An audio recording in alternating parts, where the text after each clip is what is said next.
बिस्मिल्लाहिर्रहमानिर्रहीम। अस्सलाम वालेकुम नादरीन, मैं तो मेज़बान असगर गुजर तुसी भी रहे गुजर टीवी हरफ वाला हर रोज़ बेहतरीन त्याला कोटे जानवर लैके दोस्तों में चाहता रही। अज माशाल्लाह बहुत ही खूबसूरत दो मझां दी वीडियो मंडी दे विच। दोस्तों मझां दी बरीकी या मझां दी क्वालिटी वेखनी है।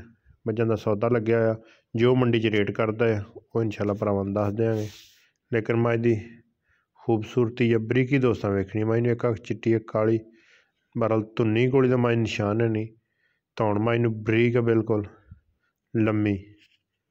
मझ नूं पिछला पासा बड़ा एक खूबसूरत दोस्तों ने वेखनी। हड्डी मझ नूं खुड्डा मझ नूं किन्ना सोहना होते दी मझ, सिंग मझ नूं मुड़ के काठां दे विच रखिया होया।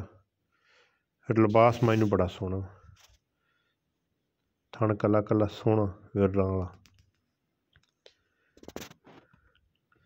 15 मंग के 12 मंगते हैं, लेकिन मंडी वाले रेट फिर मंगते ही रहते हैं। दे भावें जिन्ने दी मर्जी छड्डण ते रेट मंडी वाले चंगा ही करते, माड़ा नहीं करते, क्योंकि रेट उन्होंने अपनी मर्जी होंदा। लेकिन मझ की खूबसूरती या क्वालिटी ना ही कदे इस वीडियो के सौदे या गलबात, सिर्फ दोस्तों ने शौक के जानवर दिखाई दिए।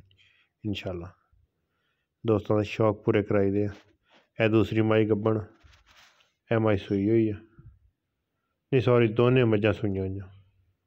इस मझ मगर कट्टी है, कट्टी भी बड़ी खूबसूरत है। जी मझ के यार सोहने होंगे उन्होंने फल भी सोहने होंगे। यह दोस्तों ने हुणे वेख लेना कट्टी नूं कित्थे टाकां पईयां। जिस तरह की खूबसूरती ब्लड लाइन मां झोटियां वालों आउंदी, उस तरह बच्चों नज़र आउंदी है।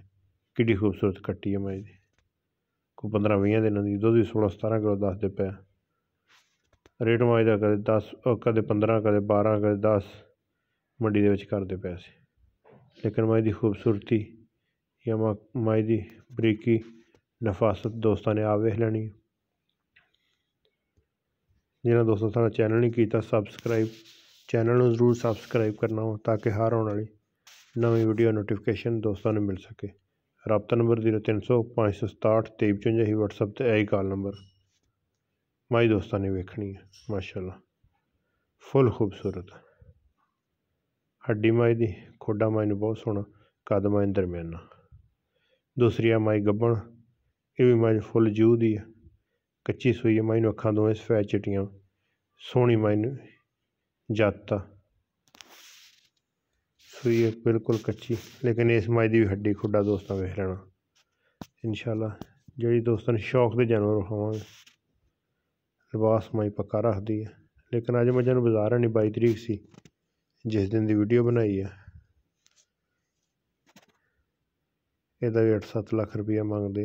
रेट मझां दे इवें ही करते, लेकिन जिहड़े दोस्त ने लैनी होवे वो जाके तसल्लियां करके मंडी दे विच आके मझ चैक करके तसल्लियां करके लिजा सकदा।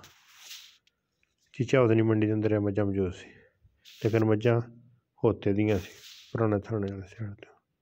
मझां दोनों ही खूबसूरत सी, नस्ल मझां दी बड़ी चंगी। यह कट्टा मझ दा, दो मझां दूजना फुल खूबसूरत। अगर किसी भरा पसंद आती है रबता करके पूछ सकदा, इंशाल्लाह पूरी डिटेल लैके देंगे। शौक दोस्तों ने कराई दे पूरे। अगर मझां पसंद आउंदियां दोस्तों ने माशाल्लाह दे कमेंट लाजमी करने, तो वीडियो यार दोस्तों ने शेयर जरूर करनी है ताकि इस तरह के जानवर दोस्तों ने शौक पूरे हो जाए। मझ नूं जाता सारी नूं, खुडा किड्डा सोहना, हड्डियां मझ नूं, टाकां मझ नूं, पद्धर मझ बड़ी है। फिर मझ लत्तां बड़ियां सीधियां वा मोटियां। दोवें मई एक दूसरे सोहनी है, मझ ज़्यादा सोहनी है भी क्योंकि थोड़ी थल्ले वड्डी है मझ। उम्मीद करने का वीडियो पसंद आती यार दोस्तों ने शेयर, जिन्हें दोस्तों सारा चैनल नहीं किया सबसक्राइब, चैनल सबसक्राइब। एक अगली तो नवी बेहतरीन वीडियो ना फिर हाजिर होवांगे। उस टाइम तक अपने मेज़बान असगर गुजर दो इजाज़त। अल्लाह हाफ़िज़।